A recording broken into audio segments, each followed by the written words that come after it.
2 ഉടുപ്പ് മാത്രം ഉണ്ടാവും. ഒരെണ്ണം കഴുകിയിടുക, ഒരെണ്ണം ഉപയോഗിക്കുക. വേറെ അതിൽ കൂടെ ഒരു സാധനം കൊണ്ടുപോകാൻ പാടില്ല. ചെറിയ കഞ്ഞിയും പയറും മാത്രം കഴിക്കുക, വിമോചിക്കുക. അങ്ങനെ ഈശോയുടെ ദാരിദ്ര്യം മുഴുവൻ ഉൾക്കൊള്ളുക. സ്വന്തമായിട്ട് യാതൊരു സമ്പത്തും ഉണ്ടാകാൻ പാടില്ല. കർത്താവിൽ പൂർണ്ണമായിട്ട് ആശ്രയിക്കുക.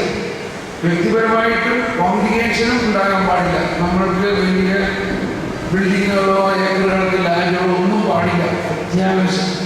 അപ്പം അങ്ങനെയുള്ള ഒരു കോംപ്ലിക്കേഷൻ പ്രാർത്ഥിക്കുകയും സഹിക്കുകയും മാത്രം ചെയ്യുന്ന ഒരു കോംപ്ലിക്കേഷനാണ്.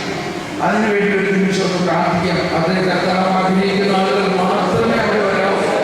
കർത്താവ് വിളിച്ചിരിക്കുന്നവർ മാത്രമേ അവിടെ വരാവൂ.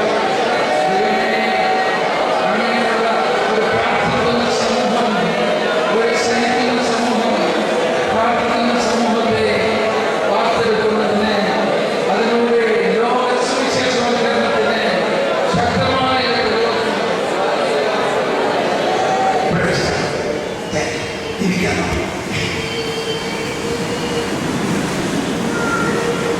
അതോടൊപ്പം നമ്മുടെ ഷാലോമിലെ എൻ്റെ ടോക്കുകൾ വരുന്നുണ്ട്. എല്ലാ വ്യാഴാഴ്ചയും രാത്രി 8:30 മണിക്ക്. ഇപ്പോൾ ഇംഗ്ലീഷിലുള്ള പ്രഭാഷണങ്ങളാണ്. എങ്കിലും നിങ്ങൾ കേട്ടിരുന്ന കാര്യമൊക്കെ മനസ്സിലാവും. അത് കുറച്ച് ദിവസം കഴിയുമ്പോൾ മലയാളത്തിലാകും. മലയാളത്തിൽ കുറേ ടോക്കുകൾ റെക്കോർഡ് ചെയ്തവരുണ്ട്. ഇത് കഴിഞ്ഞിട്ട് അവരത് എല്ലാ ദിവസവും അല്ല, എല്ലാ വ്യാഴാഴ്ചയും രാത്രി 8:30. വ്യാഴാഴ്ച 8:30 ആദ്യത്തെ പ്രഭാഷണം. അത് തന്നെ ആഴ്ചയിൽ 2 ദിവസം വീണ്ടും കാണിക്കാറുണ്ട്. അതെല്ലാം നമ്മുടെ ടോക്കുകൾ ശനിയാഴ്ച ടോക്ക്, വ്യാഴാഴ്ച ശനിയാഴ്ച ഉണ്ട്, പിന്നെ തിങ്കളാഴ്ച. അത് തന്നെ റിപ്പീറ്റായിട്ട് വേറെ സമയത്ത്. അതിനകത്ത് ഈ വിശുദ്ധ കുർബാന ഇപ്പം അടുത്ത് അതിനകത്ത് മലയാളത്തിൽ വരാൻ പോകുന്നത് കുർബാനയെ കുറിച്ചുള്ള കുറേ കൂടി ഇപ്പം നമ്മളിന്ന് കേട്ട ടോക്കിനേക്കാൾ കുറേ കൂടി വിശദമായിട്ടൊക്കെയാണ്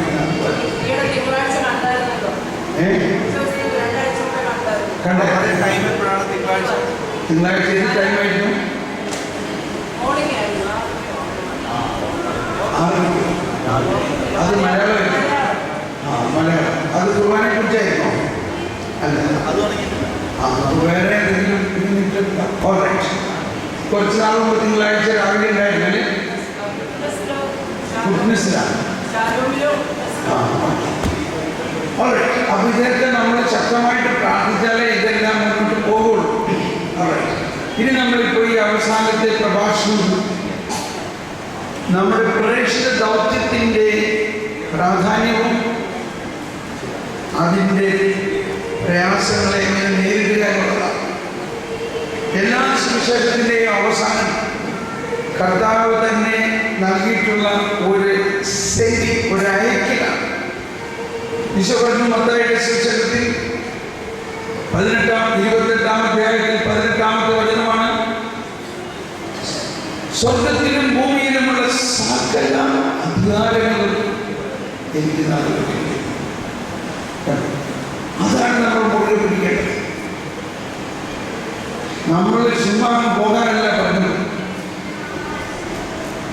അപ്പോൾ ഈ രക്ഷാകര പദ്ധതിയിലൂടെ, ഈ പീഡാനുഭവത്തിൻ്റെയും ഉയർപ്പിലൂടെയും യേശുവിലൂടെ നൽകപ്പെട്ടിരിക്കുന്ന ഈ ആധിപത്യം, ആ ആധിപത്യം നമ്മളിലേക്ക് കൈമാറുകയാണ് യേശു. അത് കൈമാറിക്കൊണ്ടാണ് നമ്മളോട് പറയുന്നത്, അതുകൊണ്ട് നിങ്ങൾ പോവുക. ലോകത്തിന്റെ അതിർത്തി എന്ന് പറയുന്നത് എന്താണ്? പോകുക എന്ന് പറഞ്ഞാൽ എന്താണ്? യുഗാന്ത്യം വരെ ഞാൻ നിങ്ങളോട് കൂടെ ഉണ്ടായിരിക്കും. ഇതിനെല്ലാം കുറച്ചുകൂടി ആഴമായി നമ്മൾ പഠിക്കണം.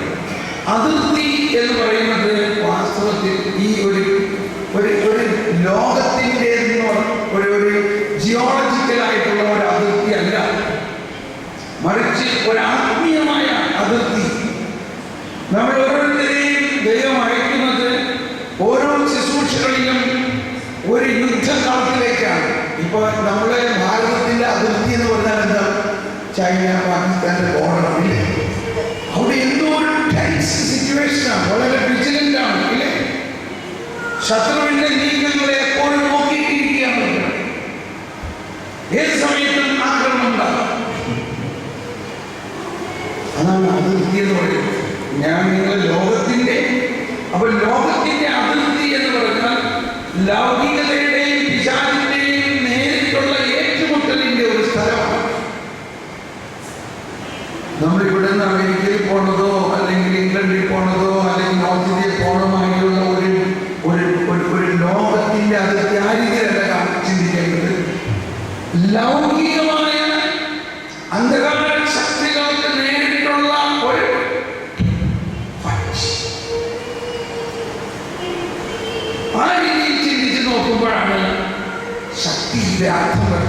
സ്വർഗത്തിലും ഭൂമിയിലുമുള്ള സകല അധികാരങ്ങളും എനിക്ക് ലഭിച്ചിരിക്കുന്നു.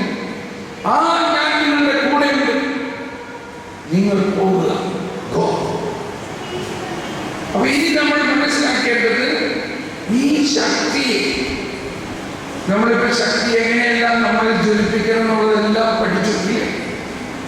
എന്ത് വിശ്വാസമാണ് നമ്മൾ പ്രഘോഷിക്കേണ്ടതെന്നുള്ളതെല്ലാം പഠിച്ചു. ഇനി പോവുക. പക്ഷെ പോകുമ്പോ പ്രധാനമായിട്ട് ചിന്തിക്കേണ്ട രണ്ടു കാര്യങ്ങൾ. നമ്മളിങ്ങനെ പോകുമ്പോൾ ഒരു റെഡ് കാർപ്പറ്റ് വെൽക്കം നമുക്ക് ഒരിക്കലും കിട്ടില്ല. ആരും നമ്മളെ സ്വാഗതം ചെയ്യാൻ ചിലപ്പോൾ ഉണ്ടാവില്ല. എല്ലായിടത്തു നിന്നും നിരവധി വിമർശനങ്ങളും എല്ലാം ആയിരിക്കും. അതെല്ലാം ഇതിൻ്റെ ഒരു നാച്ചുറൽ ഫിനോമിനയാണ്. നമ്മൾ അതേ സമയത്ത് ആഗ്രഹിക്കുന്നത് നാലാള് ഒന്ന് കൈയടിക്കണം, നാലാള് നമ്മൾ അപ്രീഷിയേറ്റ് ചെയ്യണം, 2-3 പേര് നമ്മളുടെ പ്രോഗ്രാം നന്നായെന്ന് പറയണം. ഇങ്ങനെയൊക്കെ നമ്മൾ ആഗ്രഹിക്കുമായിരിക്കാം. ഒരുപാട് തടസ്സങ്ങൾ നേരിടും. പലരും നമ്മളെ അവിടേക്ക് ചെല്ലാനേ സമ്മതിക്കില്ല. അല്ലെങ്കിൽ ഞാനൊക്കെ ആദ്യത്തെ ഒരിക്കൽ ആളെൻ്റെ ഒരു ചെറിയ ക്ലാസ് കേട്ടിട്ട് അവരുടെ കോളനിയിൽ ഒരു പ്രയർ മീറ്റിങ്ങിന് വന്നൊന്ന് പ്രസംഗിക്കാമെന്ന് പറഞ്ഞു. ഞാനും ഭാര്യയും വലിയ ടിക്ടോക്കിൽ ഡ്രസ്സൊക്കെ ആക്കി പോയി. അവിടെ ചെന്ന് കഴിഞ്ഞപ്പോൾ ഈ വിളിച്ച ആള് പറഞ്ഞു, സാർ ഒരു മിനിറ്റ് ഇരിക്കട്ടെ, ഞാൻ എൻ്റെ കൂടെയുള്ള ലീഡറിനോട് ഒന്ന് സംസാരിച്ചോട്ടെ, ഞാൻ ആവേശം കൊണ്ട് സംസാരിച്ച് ചോദിച്ചിട്ട് പറഞ്ഞു, അങ്ങനെ അൽമാരെയൊക്കെ പ്രസംഗിക്കാൻ കേൾക്കാം. എനിക്ക് മനസ്സിലാവുന്നതുകൊണ്ട് അച്ഛൻ കൈയാക്കി കുഴപ്പമില്ല, അതങ്ങനെ പറ്റുന്നില്ല. അപ്പം അദ്ദേഹം പറഞ്ഞു, സാർ ക്ഷമിക്കണം, അതിവിടെ ശരിയാവില്ല, അതുകൊണ്ട് സാറ് പാട്ടിൽ പോയിക്കോളൂ. നമ്മൾ സകൃതിയും അത് സ്വീകരിച്ച് ഞങ്ങൾ അടുത്ത വണ്ടി പിടിച്ച് മടങ്ങിപ്പോകും. അപ്പൊ ഇങ്ങനെയുള്ള ഇതൊക്കെ ഇന്ന് നമ്മൾ ആലോചിക്കുമ്പോൾ കർത്താവിന് അതൊക്കെയാണ് ആവശ്യം. ചെറിയ കാര്യങ്ങളിൽ വിശ്വസിച്ചാണ്. ഞാൻ ചെറിയ കാര്യം ആണെങ്കിലും അത് വിശ്വസ്തയോടെ ചെയ്യാൻ പോയി. അത് സംഭവിച്ചില്ല, അതവരുടെ കാര്യം. നമ്മൾ പോയോ? അപ്പൊ ഇതുപോലെ തിരസ്കരണങ്ങളും പരദോഷങ്ങളെല്ലാം നമുക്കുണ്ടാവും. അതുകൊണ്ടൊന്നും വളരെ പ്രേക്ഷിത ദൗത്യം എന്ന് പറഞ്ഞാൽ ഇതെല്ലാം അതിൻ്റെ കൂടെ ഒറ്റ പാക്കറ്റാണ്.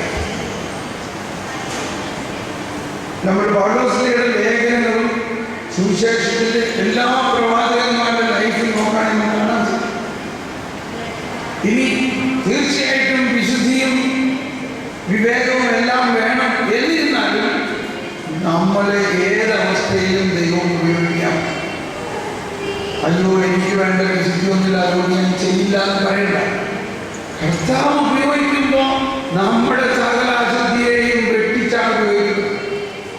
നമ്മളല്ലെങ്കിലും എത്ര നല്ലവരായതുകൊണ്ടാണെയാണോ നമ്മളെ ദൈവം ഉപയോഗിക്കണേ? കർത്താവിൻ്റെ കരുണയാണ്. പക്ഷേ പ്രേക്ഷിത ദൗത്യം വളരെ അർജന്റാണ്, വളരെ അത്യാവശ്യമാണ്. കൂടുതൽ പ്രേക്ഷിതർ വേണം. വ്യത്യസ്തമായ ഒരുപാട് ശുശ്രൂഷകൾ വേണം. പുതിയ പുതിയ ശുശ്രൂഷകൾക്ക് രൂപമുണ്ടാകണം. ഒരുപാട് മേഖലകളുണ്ട് ശുശ്രൂഷയ്ക്ക്. ഇനിയും തുറക്കപ്പെടാത്ത ഒരുപാട് മേഖല, ഇനിയും ഉപയോഗിക്കാൻ പറ്റാത്ത, കർത്താവിനെ നമ്മൾ ഉപയോഗിക്കാൻ പറ്റാത്തത്. ഉദാഹരണത്തിന് ഞാൻ പറഞ്ഞില്ല, 24 മണിക്കൂറും നമ്മൾ ഈശോയുടെ അടുത്ത് നിന്ന് പ്രാർത്ഥിക്കുകയാണെങ്കിൽ ഒരു 16 മണിക്കൂർ കഴിയുമ്പോൾ പിശാചുകളെ ബഹിഷ്കരിക്കാൻ നമ്മളുടെ അടുത്തേക്ക് കൊണ്ടുവരും. പക്ഷെ പണ്ടേ കൊണ്ടുവരണമെന്നാണ് ആഗ്രഹം. പക്ഷെ കൊണ്ടുവന്നിട്ട് പ്രയോജനം? നമ്മളെ പ്രാർത്ഥിച്ചാന്ന് റെഡിയായിട്ട് ഇരുന്നാലല്ലേ കൊണ്ടുവരാൻ പറ്റുള്ളൂ. മനസ്സിലായോ? പിശാചുകളെ ബഹിഷ്കരിക്കാനോ അതുപോലെയുള്ള ആളുകൾക്ക് വേണ്ടി പ്രാർത്ഥിക്കാനോ കർത്താവിന് നമ്മളെ ഉപയോഗിക്കണമെങ്കിൽ നമ്മളിൽ എന്തുണ്ടാകണം? നമ്മളിൽ ശക്തമായ പ്രാർത്ഥന, പ്രേക്ഷിത ശക്തി ഉണ്ടാകണം. മധ്യസ്ഥ പ്രാർത്ഥനയുടെ ഒരുപാട് മേഖലകളുണ്ട്.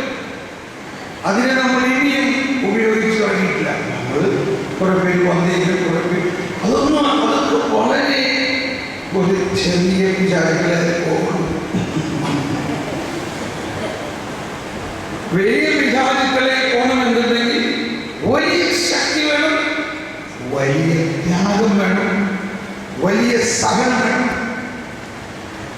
പ്രധാനമായിട്ട് ചിന്തിക്കേണ്ടത് പ്രേക്ഷിത ദൗത്യത്തിൽ നമുക്കൊരു ശക്തമായ അഭിഷേകം ഉണ്ടാകുന്നതിന് ഒരു സുപ്രധാന കാര്യം ഇതാണ്.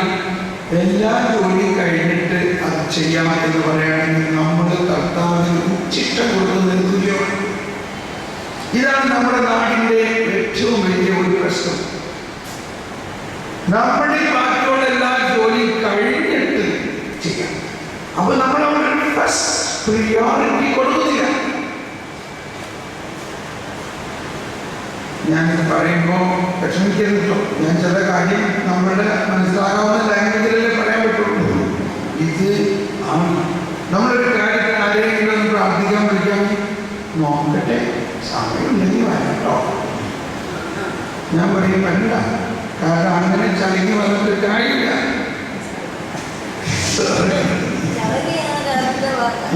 എന്താ പറഞ്ഞേ? നമ്മുടെ എല്ലാം കഴിഞ്ഞിട്ടേ വരേണ്ട ഒരു ജോലിയല്ല സുവിശേഷമല്ല പ്രേക്ഷിത പ്രവർത്തനം. അതിൻ്റെ തെറ്റിദ്ധാരണ ഒന്ന് മാറണം. ഇത് ടോപ്പ് മുതൽ മാറാനുണ്ട്. ടോപ്പ് മുതൽ ഞാനിത് വിമർശിക്കല്ല. ഇത് എല്ലാ മേഖലയിലുമാണ്. നമ്മുടെ ഓരോ പാരിഷുകളും ശക്തമായ പ്രേക്ഷിത പ്രവർത്തന മേഖലയാകണം. ഓരോ സ്കൂളുകളും. അപ്പൊ അവിടെ നമുക്ക് തോന്നും, അയ്യോ സ്കൂളിൽ നമ്മളിതൊക്കെ പറയുകയാണെങ്കിൽ അവര് എന്ത് വിചാരിക്കും, നമ്മൾ ശരിയാണ്. പക്ഷെ അപ്പൊ അവിടെ എങ്ങനെ സുവിശേഷം പ്രഘോഷിക്കണം എന്നുള്ളതിന്റെ വകുപ്പ് കർത്താവ് പറഞ്ഞു. പ്രധാനമായിട്ട് നമ്മൾ രണ്ട് തരം പ്രവർത്തനമാണ് പ്രേക്ഷിത പ്രവർത്തനത്തിലുള്ളത്. ഒന്ന് ആക്റ്റീവ്, സെക്കൻഡ് ഈസ് കോൺടംപ്ലേറ്റീവ്. അല്ലെങ്കിൽ കോൺടംപ്ലേറ്റീവ് അല്ല, അതായത് പ്രാർത്ഥനാ പ്രേക്ഷിതത്വം, പ്രവർത്തന പ്രേക്ഷിതത്വം. മർത്താ മറിയത്തിന്റെ ഭവനത്തിൽ ഈശോ ചെന്ന സംഭവം വിവരിച്ചിട്ടുണ്ട്.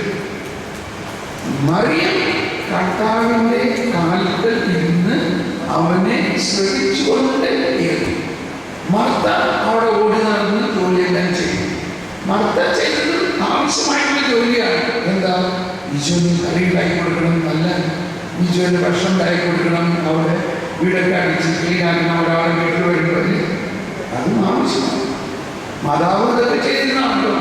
മാതാവ് വീട്ടിൽ ഒരു വീട്ടമ്മയുടെ ജോലിയെല്ലാം ചെയ്ത് യേശുവിൻ്റെ കുഞ്ഞാക്കി കൊടുത്തിട്ടുണ്ടാവും, യേശുവിന് ഭക്ഷണം ഉണ്ടാക്കി കൊടുത്തിട്ടുണ്ടാവും. അപ്പോൾ അതും ആവശ്യമാണ്. പക്ഷെ അതിൻ്റെ പ്രിയോറിറ്റിയാണ്. അപ്പൊ മറക്കാതിരുന്നു വന്നിട്ട് ഈശോന്റെ അടുത്ത് ഒരു കംപ്ലൈന്റ്, ഒരു പ്രാർത്ഥന ഈശോന്റെ അടുത്ത് പറയാണ്, പ്രാർത്ഥിക്കണം, ഈശോയെ ഇവള് എന്നെ സഹായിക്കുന്നില്ല.